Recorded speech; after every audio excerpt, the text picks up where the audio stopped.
अस्सलामुअलैकुम दोस्तों, कैसे हैं आप लोग। उम्मीद करते हैं कि आप तो हम लोग खैरियत से होंगे। तो आज की वीडियो में हम कुवैत की कुछ ज़रूरी खबर जो आ रही है वो आप लोगों के साथ शेयर करने वाले हैं। तो अगर आप कुवैत में रहते हैं, कुवैत के हालात व वाक़यात से वाखबर रहना चाहते हैं तो इस वीडियो को आप शुरू से लेकर आखिर तक जरूर देखें।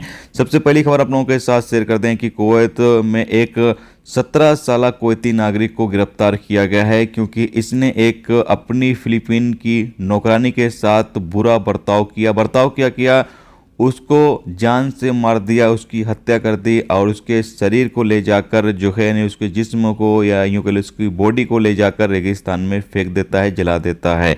पुलिस को जब उसकी बॉडी मिलती है, पुलिस ने तहकीकात करना शुरू कर दिया तो पता चला कि एक कुवैती नागरिक जो कि 17 साल का है और वो अपनी नौकरानी को बेरहमी से मारता है, उसके बाद उसको ले जाकर रेगिस्तान में फेंक देता है। पुलिस ने इस कुवैती नागरिक को गिरफ्तार कर लिया है और इसके खिलाफ अब जो भी कानूनी कार्रवाई है वो की जाएगी। इसके साथ साथ अगली अपडेट ये है कि कुवैत एमओआई ने जलेब अल सुएक के इलाके में और अब अमघरा के इलाके में एक कैंपेन चलाया, जहां पर 18 इलीगल गैर मुल्कियों को गिरफ्तार किया गया है जो रेसिडेंस लॉ और लेबर लॉ की खिलाफ वर्जी कर रहे थे। इसके साथ ही अगली अपडेट यह है कि कुवैत के जलेब इलाके में भी एमओआई की टीम ने कैंपेन चलाया, जहां पर जो लोग दुकानें वगैरह लगाकर सामान वगैरह बेच रहे थे और भी अलग अलग तरह के कैंपेन चलाए गए, जिसके नतीजे में 22 लोगों को गिरफ्तार किया गया है और इनको डिपोर्ट करने का डायरेक्ट हुक्म दे दिया गया है। जहाँ तो इन लोगों को जो गैर मुल्की हैं इनको कुवैत से डिपोर्ट कर दिया जाएगा। डिपोर्ट तो खैर जिन लोगों को गिरफ्तार किया जाता है सभी लोगों को किया जाता है, कुछ लोगों को जल्दी कर दिया जाता है, कुछ लोगों को थोड़ा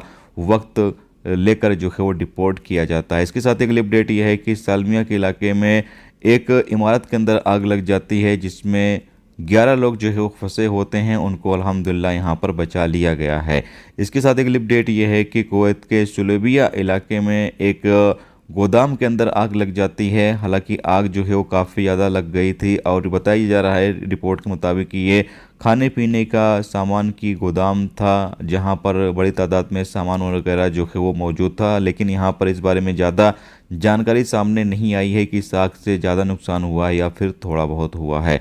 इसके साथ एक अपडेट ये है कि सुलेबिया के इलाके में ही मिनिस्ट्री ऑफ इंटीरियर की टीम ने एक कैंपेन चलाया, जिसके नतीजे में बताया गया है कि दुकानों का दौरा किया गया और 2 दुकानों को सील कर दिया गया है, बंद कर दिया गया है, जहां पर जो रूल्स और रेगुलेशंस हैं उसकी पाबंदी नहीं की जा रही थी। खिलाफ वर्जियाँ कई रिकॉर्ड पर आई, जिसकी वजह से इस दुकान को जो है वो सील कर दिया गया है, बंद कर दिया गया। जबकि मिनिस्ट्री की टीम ने ये भी कहा है कि जो भी दुकानदार हैं जो रूल्स और रेगुलेशंस है उसकी पाबंदी जरूर करें, नहीं तो दुकानों को बंद किया जा सकता है या फिर दुकानों के ऊपर भारी जुर्माना भी लगाया जा सकता है। दोस्तों, ये थी आज की कुवैत की कुछ ज़रूरी खबर, ज़रूरी जानकारी जो मैंने आप लोगों के साथ शेयर कर दी है। उम्मीद करता हूँ ये जानकारी आपको अच्छी लगी है तो प्लीज़ वीडियो को लाइक करके जरूर जाएँ। जो दोस्त चैनल पर नए हैं उनसे भी रिक्वेस्ट है प्लीज़ चैनल को भी सब्सक्राइब जरूर कर लें। वीडियो देखने से तो बहुत बहुत शुक्रिया। मिलते हैं नेक्स्ट टॉपिक के साथ। जब तक कि अपना ख्याल रखिए।